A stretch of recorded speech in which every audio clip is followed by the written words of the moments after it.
क्या 2026 के एग्जाम्स के लिए इंग्लिश की बुक चेंज कर दी गई है या पैटर्न चेंज कर दिया गया है?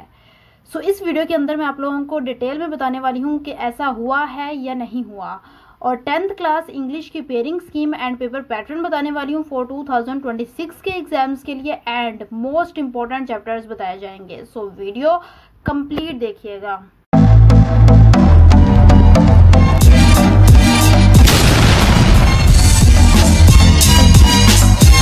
अस्सलाम वालेकुम टू ऑल। आज की इस वीडियो के अंदर मैं pairing scheme and paper pattern बताने वाली हूँ फॉर एग्जाम्स 2026। बेसिकली सबसे पहले मैं ये कंफर्म कर दूं क्या 10th क्लास इंग्लिश का पैटर्न या बुक अपडेट हुई है या इसमें कोई चेंजेस किए गए हैं या नहीं। तो पहले तो मैं आप लोगों को ये चीज़ कंफर्म कर देती हूँ कि ऐसा कुछ भी नहीं हुआ, ना कोई बुक चेंज हुई है ना कोई पैटर्न चेंज हुआ है।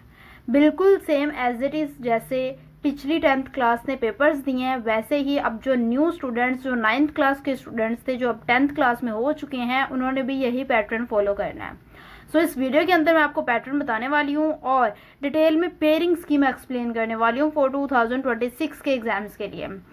अब 75 प्लस मार्क्स का आप लोगों का पेपर होता है, ये तो आप लोगों को बेसिकली पता होगा। अब यहाँ पर सबसे पहले MCQs आ चुके हैं जो कि आप लोगों के 19 मार्क्स के होते हैं।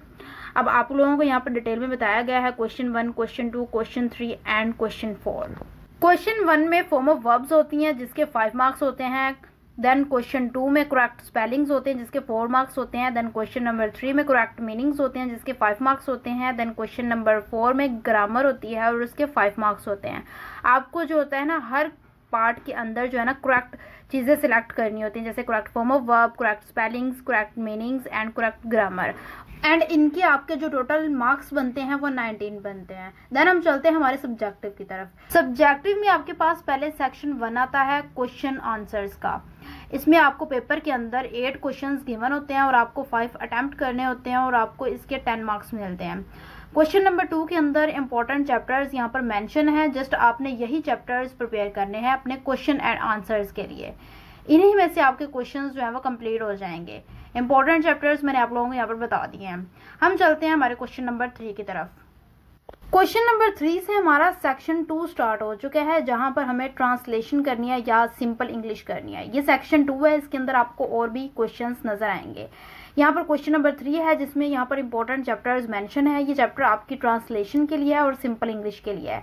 मतलब एक पैराग्राफ होगा इंग्लिश का, आपको उसी की ट्रांसलेशन करनी है या तो उसको सिंपल इंग्लिश में कन्वर्ट करना है। इसके आपको 8 मार्क्स मिलेंगे। ये सब कुछ हमारा सेक्शन 2 के अंदर आता है। देन आगे भी और क्वेश्चंस हैं जो सेक्शन 2 के अंदर रिपीट होंगे, वो नेक्स्ट देखते हैं हम। देन क्वेश्चन नंबर 4 आ जाता है जो आपके सेक्शन 2 के अंदर ही आता है।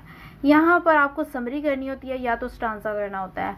ये चैप्टर 3, 5 और 8 से लिया जाता है और इसके जो मार्क्स होते हैं वो 5 होते हैं। ये इजी होता है कि आप इसकी समरी प्रिपेयर कर लें, क्योंकि आपको सिर्फ 3 चैप्टर्स की समरी करनी होती है और ये पता होता है किसी एक चैप्टर में से समरी आ जाएगी। अदरवाइज आपको स्टांजा करना होता है और वो इन 3 चैप्टर्स के किसी पैराग्राफ से हम लोगों को करना होता है। देन नेक्स्ट आ जाता है क्वेश्चन नंबर 5। क्वेश्चन नंबर 5 भी सेक्शन 2 का पार्ट है। मीन्स कि सेक्शन 1 जो है वो आपका क्वेश्चन आंसर्स का है, उसके अलावा सेक्शन 2 स्टार्ट हो जाता है और उसके अंदर आगे जितने भी क्वेश्चंस हैं वो उसके अंदर ही आते हैं। क्वेश्चन नंबर 5 में आपको ऐसे करना होता है या तो पैराग्राफ करना होता है। अगर आप ऐसे करते हैं तब भी आपको 15 मार्क्स मिलते हैं, अगर आप पैराग्राफ करते हैं तब भी 15 मार्क्स मिलते हैं। ऐसे 3 होते हैं और 1 करना होता है। पैराग्राफ भी 3 होते हैं, आपको 1 करना होता है। एंड पैराग्राफ के अंदर आपको ये बताया जाता है कि आपने 150 से 200 वर्ड्स के दरमियान पैराग्राफ को लिखना होता है, और ऐसे की जो लिमिट होती है बेसिकली वो 250 टू 300 वर्ड्स ही होते हैं।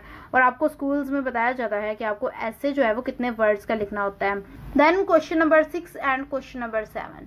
क्वेश्चन नंबर 6 के अंदर आपको सेंटेंसेस गिवन होंगे डायरेक्ट फॉर्म में, आपको उनको इनडायरेक्ट फॉर्म में कन्वर्ट करना है और इसके 5 मार्क्स होते हैं। देन क्वेश्चन नंबर 7 जिसमें पेयर ऑफ वर्ड्स होते हैं, ये 8 होते हैं, आपको 5 करने होते हैं और इनके जो मार्क्स होते हैं वो 5 होते हैं। यहाँ पर हम आ चुके हैं हमारे क्वेश्चन नंबर 8 की तरफ, और यहाँ पर आपको ट्रांसलेशन करनी होती है इनटू इंग्लिश के अंदर। उर्दू में पैराग्राफ गिवन होगा, आपको इंग्लिश में ट्रांसलेशन करनी होंगी और इसके 8 मार्क्स होंगे।